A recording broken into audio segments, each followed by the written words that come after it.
Hello and welcome to another video from fantasyfootballscout.co.uk. It's finally here. It's the final day of the season. We are just minutes away from team news, which I know everybody is eagerly anticipating, with plenty of rumours flying about pretty much every team that we care about. All 10 games are on today. It's all or nothing, big end to the season. So we're doing a quick breakfast club, or perhaps we should call it lunch club, but we just didn't have time to amend the graphic for this final day of the season, just to kind of capture how myself and Neale are feeling ahead of the deadline, what we're planning on doing with our teams, and maybe seeing if we can bring you any last minute information from the ground from any journalists. So I'll hand over to you, Neale, and start by telling us quite how you're feeling on this momentous day. A mix of stuff, really. Sort of relief that it's all over, a bit of nerves because, no matter where you are in the world, your overall rank or your league situation, then there's something generally riding on the last game of the season. I'm hoping to crack the top 10k if I can. That'll be the dream. And I've got, as I say, I've got a couple of mini leagues with money to play for as well. So, yeah, mix of stuff, really. I think I'll be just pleased it's all over and done with when the final whistles blow around about 5 o'clock. But yeah, I'm quite looking forward to it this afternoon, actually. Not just from a fantasy perspective as well, but the obviously the destiny, the league title as well. But how about yourself? Are you racked with nerves or? I'm feeling a bit of everything, as you say. I feel very nervous. I feel kind of a little bit how I would feel before an England game, or something that's really important at a World Cup. I feel that kind of sense of something incredible is going to happen this afternoon, or perhaps quite how I felt just as I was about to go and see Avengers Endgame. I'm about to really, really emotional and really incredible. But so I'm feeling quite nervous, but at the same time excited because it's going to be a great day. Plenty of things left on the line, as you say. Even from a neutral perspective, even if you don't play Fantasy Premier League, really, really compelling end to the season with that title still undecided, and plenty of things that could happen. But also at the same time, a little bit of relief as well, because it's been a hard season, a hard working season for those of us at Fantasy Football Scout, and an opportunity just to take a little bit of rest and not to have to worry about quite so many match days over the summer is something that is definitely worth looking forward to. Now, one thing I did just want to talk to you about, and we're already getting questions about it in the live chat, which is no surprise at all, is the team news sort of situation, which has been kind of up in the air. We said on our team news video on Friday, didn't we, that on Saturday we might see some developments that maybe give us some clues subsequent to those press conferences. And of course, the big one, Manchester United, 3 players not pictured checking into the hotel in Manchester for that home game. But that's not quite as it seems, is it? Some people seem to think it's quite final, but I know that you feel very strongly about this. It might be, actually. So yeah, we always urge caution when we hear about these things, because there was a previous example of, if you can remember, as far back as Gameweek 1, Matthew Darmian wasn't pictured with the United squad, but he ended up playing in that game, starting against Leicester. So sometimes, with it being a home game, especially if you're not seen at the team hotel, then there might be other reasons for it. You might be just engaged somewhere else nearby. However, we've been monitoring local press past half an hour, and the Manchester Evening News claim that the same 20-man squad who were pictured at the hotel last night have arrived for the game today. So that means no Shaw, no Lukaku, no Herrera, no Lindelof. Herrera is apparently going to be at the game, but he's not going to be taking part. Now, this is just what's been mentioned by Samuel Luckhurst and the Manchester Evening News. So obviously, trustworthy source. They're at the game, and they'll be monitoring the team coach arriving and things like that. So that's the latest. We'll know for certain in 10 minutes' time when the deadline passes and the team news. But yeah, that's what we know so far. That the same 20 players who were pictured at the Lowry last night have arrived at the game today at Old Trafford. Yeah, I mean, so really, what that tells us is that information that we receive on this sort of subject, this is really for looking forward for next season, information we receive on the match day and what the journalists can tell us once they're at the ground, because they'll always be able to feed you some information, like what you've just mentioned, is always going to be considerably more definitive than in Man United's case, who just checks in at the hotel, especially for a home game. You were obviously saying on Twitter yesterday, if it was an away game, the travelling squad is a lot more final, a lot more, more indicative of who's going to play, whereas for home game, it's not quite the same.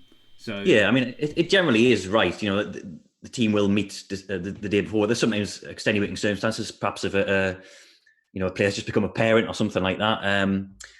But yeah, it has proved to be the case today that we think that the players that checked into the hotel last night are the same ones who are going to be in the matchday squad.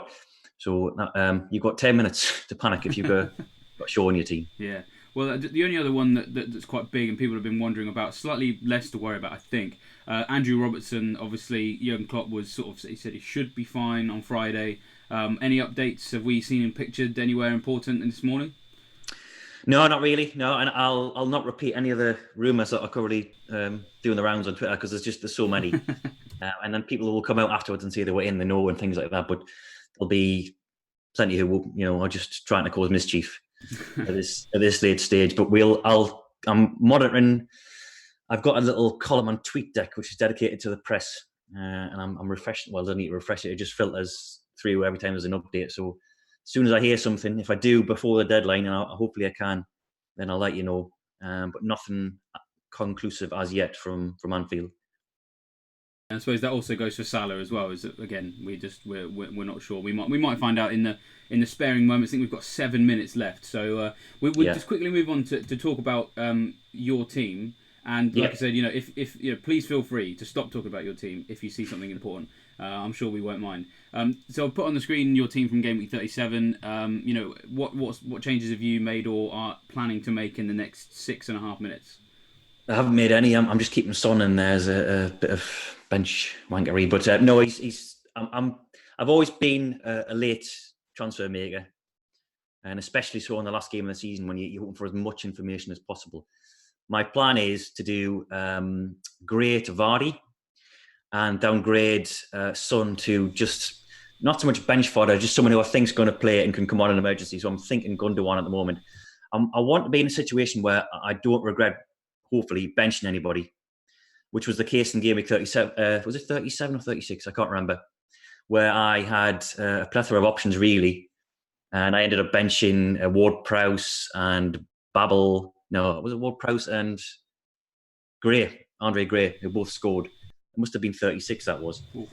So, yeah, I'm hoping to avoid that situation and just put out a strong 11 and have a bench full of players that hopefully I won't regret, such as Duffy, and like say Gundogan, and Matt Ryan, and Doherty as well. So yeah, I think I'll be going 3-5-2. Sorry, 3-4-3 with Vardy up top, and I think I'm playing Jimenez as well, just to have Wolves representation. I think he's fairly widely owned, so just in case there's a breach of a clean sheet. How about yourself? Are you furiously trying to cobble together 11 players now, are you? Well, I am in a bit of, because obviously, yesterday I wasn't that worried about Shaw. We were kind of maybe falling back on that idea that maybe he would be in the matchday squad. Now that I'm fairly confident that he's not going to play, that does leave me in a bit of a sticky spot because it means that Doherty's going to have to come in for me, which could prove brilliant. If Wolves end up sort of really taking the game to Liverpool, or maybe the game just goes in the last 20 minutes because City are 5-0 up and he just bangs one in, then I'm laughing. But it's a bit worrying because largely I want my transfers to be in midfield, and I don't want to be taking hits or anything or be spending precious transfers on that final day of the season tweaking around with defence on a day when really are we going to get that many clean sheets? Probably not. If Robertson doesn't play, that's when I'm really stuck because I've got Calvert-Lewin red flagged on my bench, so he's not going to come in. And so if I lose Robertson and Shaw, then coming in for me are Doherty and Duffy. So that would be absolute carnage because if we think that both Man City and Liverpool are going to really go for this, then they are the two defences that are going to get a pounding. So a little bit of concern at the back, and of course I'm having to, just because I have no choice, having to start Foster and Cathcart for Watford. As you were mentioning the other day, I think the longest wait of any Premier League team for their next clean sheet is Watford. So West Ham went through a spell where they weren't really scoring, but they seem to have found their shooting boots again. So I'm not really expecting anything from my defensive players except from hopefully Robertson, if we can get confirmation before the deadline that he's going to be there. For me, I was fairly confident what my transfers were going to be a couple of days ago. I was gonna take out Hazard because I know I brought him in for that one game, but I really wanted him for that home game against Watford. I don't quite expect as much from Hazard away from home.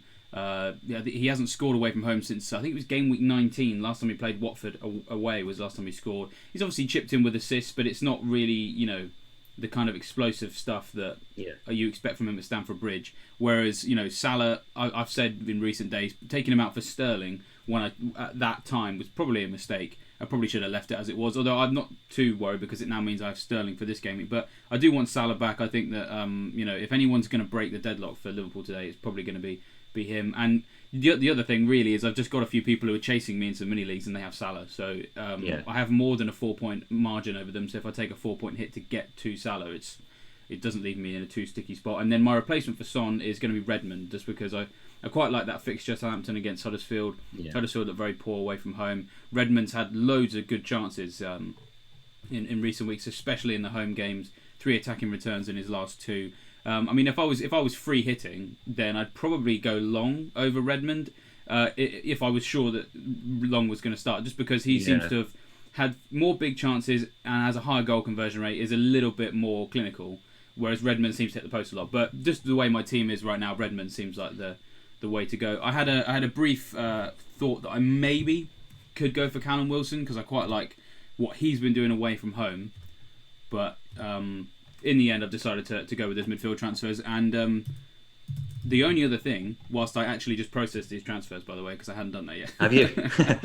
The only other thing was that I'm going to captain Jamie Vardy because basically it's sort of like a one late last stab at getting into the top 10k. I'm at 11k right now. Redmond and Salah, in they come. Right, sorry, transfers are now completed. Vardy for me just looks like such an exciting option this week because we've talked about the caveats that we had with those Liverpool Man City players. Now we think that they might do well, but there's certainly enough reason to think that they could maybe struggle, or perhaps maybe we think the ceiling is maybe a goal or an assist or something like that, because we think that Brighton or Wolves have the potential to frustrate. But with Leicester, as I said the other day, Vardy's in incredible individual form himself. More big chances in the last 4 home matches than any other player. More shots on target than any other player in those last 4 home matches, and shots in the box. So he's really ticking every attacking box you want. And you've got this Chelsea team coming to the King Power Stadium off the back of European exertions midweek, both physical and mental, and they're short a few defensive options and Kante as well. So every reason for me to think that Vardy can explode on this day, and I think that he scored 2 or 3 goals on the last day of last season, so he's got form on this particular game week. So can I just interrupt you there, David, just in case? Sure. There's rumours of Hazard being on the bench. So this is Football London are reporting this for Chelsea, and Christophe Terra as well saying this. So again, rumours, but strongly, from reputable sources. Apparently, James Bench from I think it's a Standard, or saying that Ozil, Torreira, and Socrates are arrested for arson as well. But again, we'll get confirmation in about 60 seconds if that's... Well, yeah, the deadline has just passed, so I will hand back to you, actually, if that's all right. If you, as the team sheets start to come out, Neale, if you list off everything that you find, and whilst you're doing that, I'm going to help out those of us who aren't able to watch Breakfast Club and are following us on Twitter, and I'm going to attempt to tweet them all out whilst you tell us about them. So I'll hand over to you if that's okay for the team news. Yeah, the deadline hasn't passed just yet, not according to my clock anyway. 13:59. It should be very, very soon. But I'm like 30 seconds ahead. It's the panic of the final days making me trigger happy. Well, it's not a bad thing to do to set your clock 30 minutes fast in case you. Well, exactly. There we go. We're nearly there. We're nearly there then. In that case, I'm going to use that time to double check I actually did my transfers properly, because I was talking to you whilst I was making them. But that's what the final day of the season is like, isn't it? There's so much panic everywhere. So I believe we have just ticked over into 2 o'clock. So here we go. Here come all the lineups. Here we go. Right. Flooding through. Right. I'll hand you over to Neale. Absolute barrage. Neale's clock is set properly, so here we go. Okie dokie. Man City, Walker, Company, Laporte, Zinchenko, obviously Edison and goal. Gundogan, Silva, Mahrez, Sterling, Bernardo, and Aguero. We've got De Bruyne on the bench. Let me see. Liverpool, Alisson, Alexander-Arnold, Matip, Van Dijk, Robertson, Fabinho, and Alden Henderson, Mane, Salah, and Origi. So Salah, Robertson, Origi, I think, were all flagged before the game. They're all fit to start. Alexander-Arnold starts. Pretty much all the big names there. Got runouts. So that's the 2 main teams. Wolves at Anfield. They have gone pretty much full strength, actually. Yeah. So Patricio in goal. Usual back 3. Bully, Cody Bennett, Johnny, Neves, Moutinho, Dendoncker, Doherty. And we've got Jimenez and Jota up front. Let's have a look. Brighton. Home to Manchester City. Again, as you'd expect, full strength, sort of respecting the situation. Bruno, Duffy, Dunk, Bernardo, Knockout, Kyle, Basuma, Yankenbach, Gross, and Murray. So that's the 2 games with things riding on them. I'll see if I can get you the rest of the teams right now. See Bournemouth. I mean, these are all just coming through in random order, so I'm trying to prioritise the ones that will affect fantasy managers. Bournemouth, yeah, full strength by the looks of it, as full strength as they can be. They've got about 9 injuries. King and Wilson both starting. Ryan Fraser as well. They've got Travers in goal again. No real surprise benchings there. Palace, who are playing Bournemouth at Selhurst. No Scott Dan. He was a doubt for the game with a muscle strain. They've got Wan-Bissaka. Kelly, it looks like Joel Ward is going to shift across to centre-half with Van Arnold coming in at left-back. Zaha and Batshuayi up front. So there is no place for Jordan Ayew in that team. And Benteke is actually fit enough for the bench. And we knew beforehand that Speroni wouldn't get a farewell send-off. So it's Vincent Guaita in goal. Where should we go next? Let's do Manchester United, I suppose. That's the other big, all the big doubts were, I think, before the game. As we thought, no show. So it's Young, Jones, Smalling, and Darlow. So Valencia is only on the bench for his final game. A midfield of Pereira, McTominay, and Pogba. And we've got Rashford and Lingard joined by, as we suspected, Mason Greenwood in the Man United attack. So Martial on the bench, along with, as I say, Valencia and Juan Mata. Cardiff in that game, no real shocks really. Camarasa hasn't recovered in time, nor has Harry Arter. So kind of as a whole, he leads a line with Bobby Reed behind him. They've got Etheridge, Peltier, Morrison, Aquile Manga, Bennett, Mendes, Lang, Gunnarsson, Bacuna, Murphy, Reed, and Zaho. We'll go across to Turf Moor now. Arsenal have got Aubameyang starting, Lacazette on the bench. So they've gone with a back 4, it looks like. Lichtsteiner, Mustafi, Mavropanos, and Monreal. This is, I wouldn't say under strength, but it's definitely some of the second string in there. Guendouzi and Elneny in the centre of midfield. They've gone with Joe Willock in what looks like a sort of a 3 in behind Aubameyang, I think, with Iwobi and Mkhitaryan playing. As we said just before the deadline, no Özil. Kolasinac is on the bench as well. Burnley have gone full strength. So Barnes and Wood up top, Henrik and McNeil back in on the flanks. So they're going for it. And to be honest, looking at Arsenal team sheet, I'd have every faith in the likes of Wood and Barnes for that. We'll go across to Leicester now. No surprises for Leicester. Vardy's up top. I think that's the same team that played against Man City last Monday. So no changes there. Chelsea, some changes, notable changes. Hazard, as we said, on the bench. Higuain flanked by Pedro and Willian for that. No Christensen, he's on the bench. It was a doubt with an injury. Loftus-Cheek starts along with Jorginho and Barkley. Willy Caballero starts in goal ahead of Kepa. He's not even amongst the substitutes as far as I can see. Oh, yes, he is. I beg your pardon. He's on the bench. But yeah, Zappacosta in at right back with Azpilicueta moving across to centre half. Where should we go next? Southampton. There'll be a fair few managers who've got representation there. So they have gone with what looks like a back 4, I think. So Gunn in goal, as Aston Hull said on Friday. Valerie, Bednarak, Stevens, Bertrand, Ward-Prowse, Romeo, Højbjerg, and then Redmond, Long, and Ings in attack. Huddersfield, as Jan Seward said as well, that Joel Coleman would get a run out in goal. Back 4, Smith, Schindler, Stankovic, and Congolo. Moy, Bacuna, and Hogg with Mbenza, Grant, and Pritchard up top. Let's go across to Watford, who have got a full-strength team out ahead of the FA Cup semi-final. So Ben Foster starts in goal. It's a back 4, Firmino, Kabasele, Cathcart, and Holebas. Midfield 4, the usual one of Decore, Capui, Hughes, and Pereira. And up top, Delafeu and Didi. Gray, unfortunately for his own, is only on the bench. West Ham, welcome back Felipe Anderson and Declan Rice from illness. So they're Fabianski, Fredericks, Balbuena, Diop, Masuaku, Noble and Rice in central midfield, and then Antonio Lanzini and Felipe Anderson behind Arnautovic in attack. Snodgrass on the bench along with Jack Wilshere. Spurs v Everton.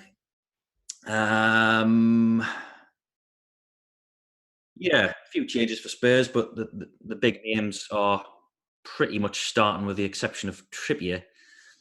So they've got the recent goal, a back four of Walker Peters. Eric Dyer has dropped back into the centre half alongside Alderweireld. So Davies plays at left back. There's a midfield of Sissoko, Ali, Eriksson, Lamela, and that might be a diamond. That might be a 4-2-3-1. I'm not sure yet. But Llorente and Lucas Moura are both starting. Everton, we knew they were going to be without Richarlison and Calvert-Lewin. So they've been replaced by Cenk Tosun up front. And it looks like Yerry Mina and Theo Walcott. So I would suspect that is that a back three? It might be. Maybe we're playing a wing-back system. But Yerry Mina's in the team anyway.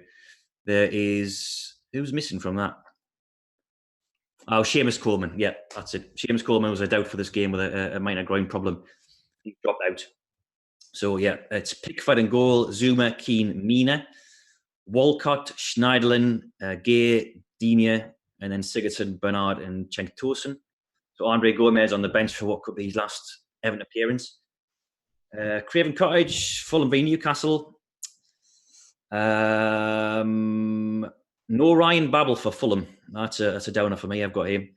We've got Rico, Christie, Mawson, Lamarchand, Bryan, Chambers and Zambo and Guisa in midfield, and then Aiti, Carney, and Ryan Sessegnon behind Mitrovic. So yeah, Ryan Babel's on the bench, which is a bit annoying. Newcastle, Dubravka in goal, Shah Lascelles, Dummett, Isaac Hayden, Richie, Perez, Shelby, Dayami, Atsu, and Rondon. No real surprises there, I don't think. Apart from Mankey, who he's missing from that team. They've got a couple of youngsters on the bench as well. And that might be it. I think that brings us up to speed. I think that's everything. Somebody shout in the YouTube section if I've missed anybody, but I think that's all 12. Yeah. Yeah, I think it is. That was incredible. Incredible team who's reporting that. I'm not Jeff Dillon, am I really? Let's be honest. No, you're better than that. Better than him. No. And amazingly, I've only got one team left to tweet. That took a while, but that's just what it is on the final day of the season. There's just so many things to put out. 10 team news coming in, or rather, 20 coming all in at one go. Obviously, you've listed off quite a lot there. Taking all of that in might be quite difficult, but I mean, anything that particularly stands out for you that's sort of big or frustrating? I suppose we can start with Liverpool. I suppose. I mean, that's mostly full strength, isn't it? And that's good for people. Yeah, it'd be good to go back and recap a few of these because I was, discovering these things live as I revealed them. So I might have skirted around a few subjects. Yeah, that's great news for Liverpool. I think it's there's pretty much everyone there you could have wished for, really. Can't think of any, apart from Firmino, who we knew was going to be out. He was red flagged before the game, so that's not a shock. But yeah, all the big names there. And as we say, Wolves gone full strength, as we thought they would be. Starting to respect the occasion. So, great news, really, on the Liverpool front. And Man City as well. And we thought these would be the, injuries aside, these would be the easiest teams to predict because there's nothing really to rotate for. The title race is on the line. We thought, with the exception of Mahrez, I think that's a bit of an eyebrow raiser. But that position that he's occupying doesn't really affect fantasy managers. There might be a few remaining with Sane. It's basically his position that he's taken, or Phil Foden's, I guess you could say. Foden's not in the squad, actually. But otherwise, it's the same team, I think, that played against Leicester on Monday. So, yeah, Mahrez in for Foden is the only one. That means Bernardo Silva's dropping back into central midfield. And Mahrez will play on the right wing, and it'll be Sterling on the left, up against Bruno in his final Premier League appearance. So yeah, a final game for him. Yeah, exactly. Yeah, I mean he's what is he, 38 now? That'll be a test of his legs against Sterling, but he's what he lacks in mobility. I think he more than makes up for an experience. So yeah, it could be a tough afternoon for Man City. We were discussing that on Thursday, weren't we, about the how well Brighton have done against the bigger teams. This sort of game plays into their hands where they're not expected to attack. They can just sit back and soak up pressure. Duffy and Dunk almost save their best games for these kind of fixtures. But we'll see. Yeah, an early goal will possibly change the landscape in both fixtures, won't it? If Man City go 1-2-0 up early on, then how will that impact on Liverpool's mindset at home to Wolves? I mean, I'll tell you now, I've captained Salah. I just went with it. Right. I did transfer in Vardy. Oh, there we go. You're trying to block me off. No, I genuinely wasn't doing that. I'd settle for you finishing above me if we can both finish in the top 10k. But true. Well, that's very kind. To be honest, my dream was to get Sterling in and have cover all the premium hitters from those two teams. So I've already got Aguero, Laporte, Robertson, Mane, and Salah. If I could have got Sterling in as well, then it would have been, I suppose, a defensive move in a sense, and that I'd be covering all the highly owned players in the top 10k. But it would have required a hit, and yes, that might have paid off. But you've only got one game week for that to be a dividend. So I looked at the other options, and having seen Chelsea's exertions on Thursday night, and then read Sarri's comments, and then obviously the way Leicester have been playing lately, it made sense. I had Andre Gray, who I suspected wouldn't start, and didn't. So I thought I'd go Vardy. It seemed like a good move to do, and probably in hindsight, I don't regret starting Babel because he's been in great form since he came to the Premier League with Fulham. But yeah, you're always liable of one bench on the final day, and that's what I've got. So he might come on from one point now. You might stay on there, and I'll have Gundogan coming off. But I guess I could have done Redmond, but I already had Ward-Prowse and Valerie, so triple up on Southampton I wasn't sure of. So there we go. Yeah, you get swings and roundabouts. I would have settled for that, I think, before kick-off, having Salah and Robertson both starting and all the other heavy hitters. And Babel isn't necessarily going to get me much anyway. Against Newcastle, we've got a pretty good defensive setup. So yeah, should we sort of revisit some of the other teams as well? I think just to recap what we've said. Yeah, sure. Obviously, we have to get off shortly just to set up the dugout discussion on the site and stuff. But we'll recover all the other main points. Maybe go back to Man United. Yeah, I was going to say. Yeah, it's a bit annoying if you got Shaw, but yeah, there were warnings there, I suppose. Slight surprise Valencia doesn't start, I guess, but I'm surprised that Herrera doesn't either. I mean, it being his farewell and everything, it's a bit strange. Bearing in mind, there's nothing riding on the game. There's no reason they couldn't have started him for the first hour and then brought a kid on for the last few minutes. So I mean, that's something I'm quite surprised. But I'm also surprised Shaw's not playing as well outside of FPL, because it's really annoying that I'm missing out on him and I'm going to have Doherty come in. But he won a few awards at the end of the season, and obviously I know Solskjaer wasn't around for large parts of it, and Shaw was probably one of the better players under Mourinho. But it's it's quite a surprising squad. Although I mean, the few things in, as you said, we had warning signs of, like the fact that he wasn't with the hotel. We knew Greenwood was going to play.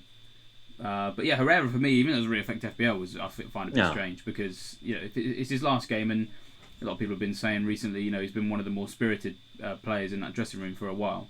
Wears his heart on his sleeve. Giving him a send out at Old Trafford would have been quite nice, but everyone, there's always someone liable to a benching on game week 38, whether they're relevant for FPL or not, I suppose. So it's just the nature of the beast. It's like a lottery, isn't it, game week 38? Yeah, I think the nature of his farewell yesterday sort of perhaps indicated that he wouldn't. It was very drawn a line under the whole thing, and that made me change the team using and put Fred in there. He was on the bench as well, so that didn't work out. But yeah, he's not going to affect many people's teams. Shaw obviously will. I'm guessing a lot of people will have moved him on based on the reports coming out last night and this morning. But at least he's not involved in the 18, so you won't get an annoying 1 pointer, which I might with Babel. So you'll have someone coming off your bench anyway. You never know what he might do. Yeah, true. Although, I might have preferred a 1 point Shaw over a -2 Doherty. Well, I mean, we'll see. But the thing is, I mean, it'll be frustrating. For those who've kept hold of him, I'm one of them. I'm guessing that the logic is, if you've got transfers you need to spend. I mean, I didn't have the luxury of 2 free transfers. I just had the one. I knew I needed to take a hit to do the move I want anyway. It's already kind of indicated in the fact that I wasn't confident at Hazard anyway, but now he's on the bench, even better.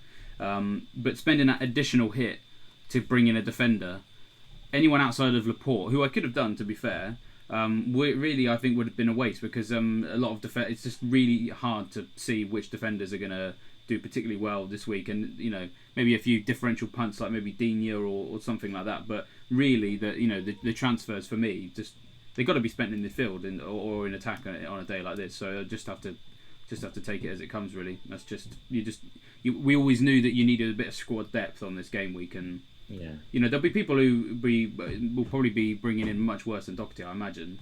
So I'm not too upset. It's just a fixture that worries me. But Game week 38 is just. I mean, the thing is, in a couple of hours, it's not going to matter. So, we're nearly there. We're kind of locked in now. And it's just, whatever happens today, come game week 1, we'll have forgotten about it. Unless something really ridiculous happens. But we're definitely in that sort of position now. As you mentioned, we should probably head off and start working on getting our dugout discussion live on the site. Plenty of team news for us to get through, not just on this video. But also on site as well. I do want to congratulate you again on your 9-minute team news spiel. We had some great feedback in the live chat. Everybody seemed to enjoy that. We should just say that once again, this is not our final video of the season. We have one more left. We're going to do a scoutcast later on today, a little bit after 6 p.m. To basically just take in everything that we've seen today. I'm sure there'll be plenty of things that will be getting us talking. As I said, we'll react to that, but we'll also react to the season as a whole. We're going to have and we're going to have the FPL General as well, and we might have an appearance from Neale as well, depending on what's going on later in terms of content on the site, etc. We'll look back at the season as a whole, pick out a few key lessons that we've learnt across the course of the season. Any players we wish we had and that we never owned, or people that we owned quite a lot and wish we hadn't. Talk about perhaps maybe any price changes that we anticipate in the summer, any positional changes perhaps. I know that some people will probably be talking about Salah once again. So plenty of things to talk about later. So tune in around 6 p.m. to catch some of that. And the other thing we'll be doing, of course, we'll be opening nominations for Team of the Season. So when you're watching that, if you're in the live chat, make sure you drop in some nominations for which players you think should be in our vote, which will be getting started next week. So with all that, we will see you later on, and good luck with all the games today. Yeah, see you folks. Hopefully see you tonight. Bye-bye.